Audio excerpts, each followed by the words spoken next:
we look at this from the perspective of domestic bed nights. And here we're looking at, out of the total stock of beds that were consumed last year, how many of that was used by the residents, Kenyan residents? Yes, yes. And the statistics is normally given by the Kenya National Bureau of Statistics. And if you look at the current situation, 2014, actually the total stock of beds that was consumed by the Kenyan residents was close to 47%. And this is a significant growth compared with 2013, where it was about 41%. In terms of the total number of beds consumed by the local or the resident persons, the number grew from about 2.6 in 2013 to 2.6 million to about 2.9 million. So clearly that shows that there is growth in terms of contribution of the domestic market in terms of the total pie. However, I must also candidly say that there was a bit of a drop in terms of the total beds that were consumed last year, 2014, compared with 2013. But in terms of the actual beds taken up by residents, by Kenyan residents, and here we're talking about Kenyan local people and those who are residing in this country, there was an increase. Now, looking at the other question which you raised in terms of the price, there's a few times we've had complaints of people saying that the price is not up to, and people saying that our prices are a bit high. But let me put it this way, that Kenya is an open market society, which means you'll find some pretty expensive offers and also some very highly discounted offers. And over time what we've seen is that as more and more people get to be aware about the products that are on offer, increasingly we're seeing a lot of properties, whether it's hoteliers or whether it's tour operators, giving some very discounted rates using some of the platforms available. Some of the platforms that we've used are like what you said, Tembea Kenya initiative, which is a KTB initiative geared towards promoting tourism to the local market. And then we've also gotten into partnership with some end users who are generally even going to the extent of not just providing the information, but providing a booking platform so that one can directly book for a facility in a hotel. Like for example, the partnership we have with Jovago. And if you look at some of the offers that are in those packages, really they are offers that are available and that are affordable across the whole country. So I must say that yes indeed, as a country there is a lot of offers available across the board, and some of them are really very discounted rates. All right. Now let's talk about you know, tourism just locally here in Kenya. There seems to appear to be a shift. People are now moving away from coast, especially domestic tourists, and they're now looking at areas like the Rift Valley and all that. But are we still paying much more attention to the coast as opposed to the rest of the country, or is there a specific focus that is being put on the coast and not on the rest of Kenya? I think the key thing to say is that coast as a region suffered quite a lot, especially in the immediate past, as you mentioned, in terms of the travel advisories that had been issued, emanating from some of the insecurity challenges that we've had, not just in coast but in other parts of the country. And as a result of that, that's why we decided that the 5th edition of the Magical Kenya Expo would specifically take it down to coast. And this is an event we are hosting actually from the 15th to 17th of October, which is next week, in Diani, that's in South Coast. But on 14th we'll be having a whole day of engagement with the trade, talking about topical issues, and we've brought in people who are really knowledgeable about some of the topical issues as far as tourism is concerned. And the whole essence is that we felt that it was important as a tourism board to take this event down to South Coast so that we can be part and parcel of supporting the coast in terms of the growth and in terms of support from the perspective of the challenges that we are having. Now the other thing is that before the Expo begins on 14th, in fact effective tomorrow, we are expecting to receive hosted buyers coming from the different countries, as you mentioned, 35 countries in total, with the buyers numbering more than 175. And the key thing also is that we'll be taking them to different parts of the country, including coasts, whether it's in South Coast, whether it's in North Coast, or even as far as Lamu. We'll be taking them to all parts of the country so that really they see for themselves that indeed Kenya is a destination that is right for business. Right. All right. And of course there's the issue of flights, domestic flights, and well, international flights as well into Kenya.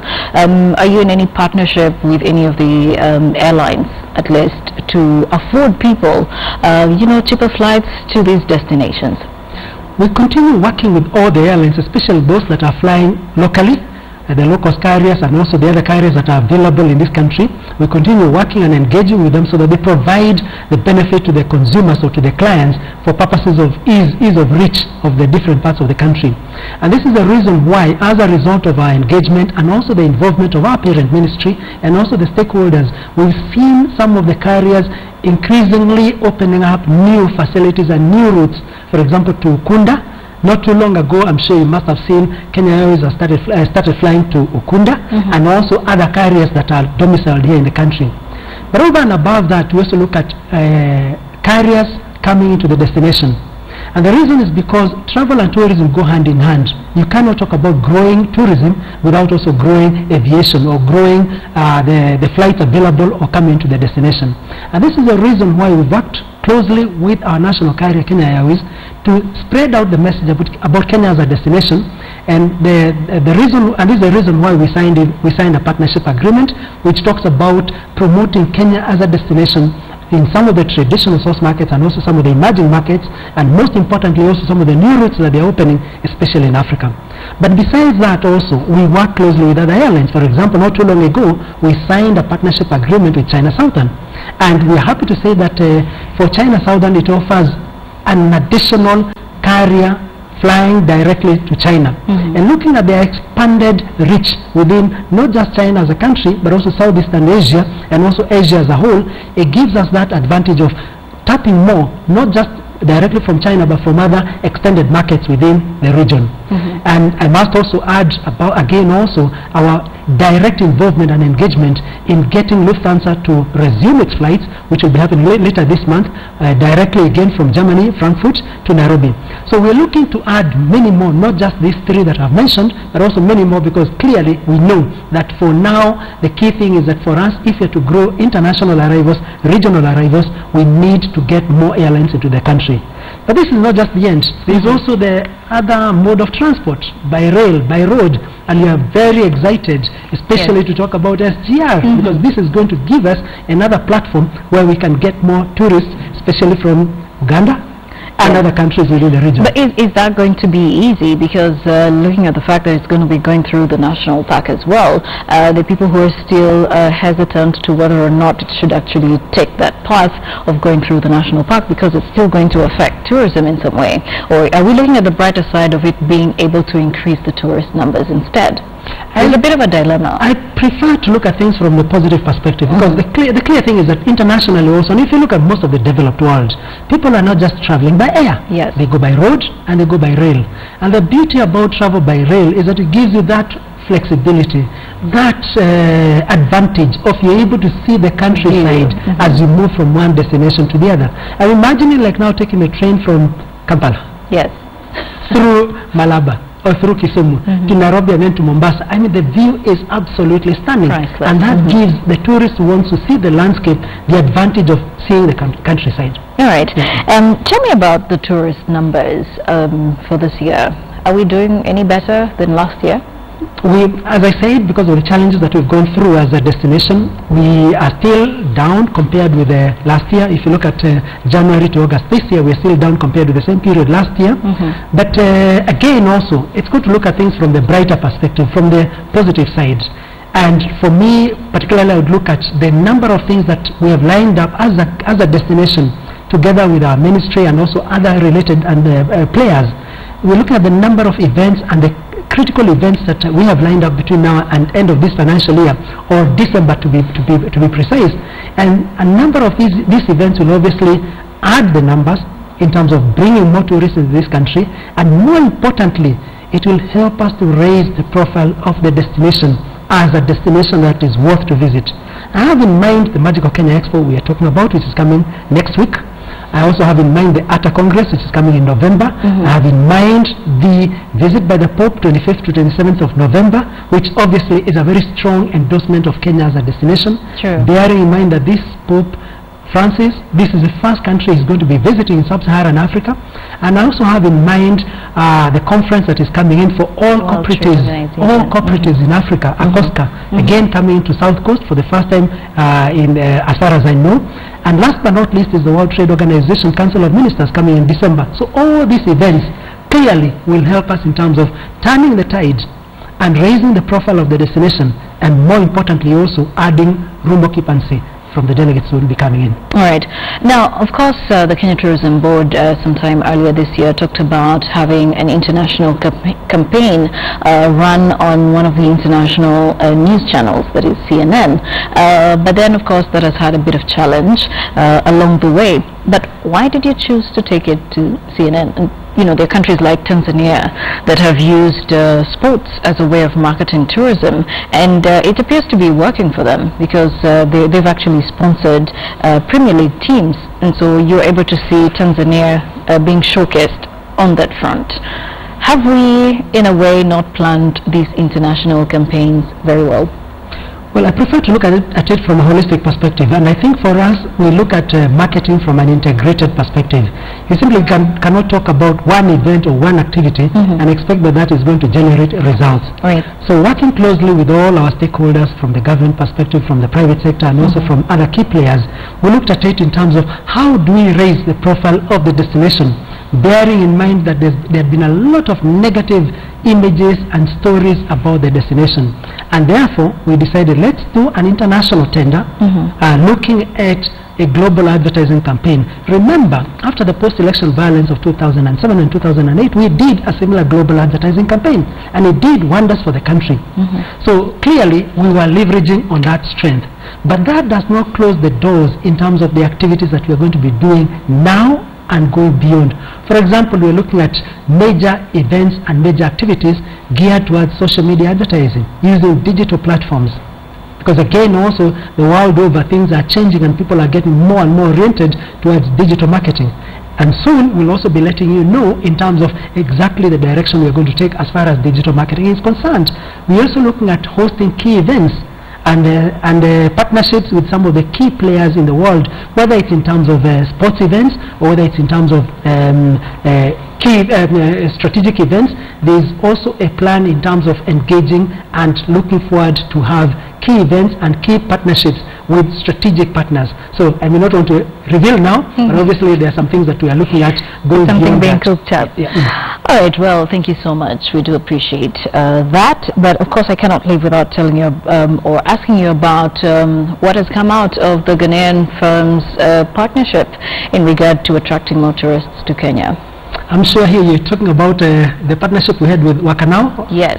Okay, good. Excellent platform, because Wakanao is very strong in Nigeria, for example. And we did invite them here into this country because they have a very major platform in terms of having a lot of tour operators that are basically under their conglomerate, and they also have a media channel that they also use. And we brought them here and they did a lot of footage in places like Masai Mara and also in Coast, which they have gone back to their destination and aired quite extensively. And we partnered together with Kenya Airways to bring them here. And then after that, a week ago, we had major events in Port Harcourt, in Abuja, and also in Lagos, where we are training some of the agents that are directly under them, so that as we continue leveraging the strength of the Kenyan brand and using the platform of the national carrier, we're able to expand the reach and diversify our offer and reach out to more clients. And I can say that the partnership is working very well. We got some very, very positive feedback from those who are involved in the activities down in Nigeria and also in Ghana. All right. Well, and I think for us the key thing is that we're not just looking at these two markets, because one may ask why these two markets. We're looking at reaching out, expanding the horizons in any other market. Well, it appears that there seems to be some bit of ignorance now with the traditional markets, but I guess we'll now, well, my director is telling me my time is up, but we've ignored the traditional markets or the key source markets, and that seems to be a worrying trend as well.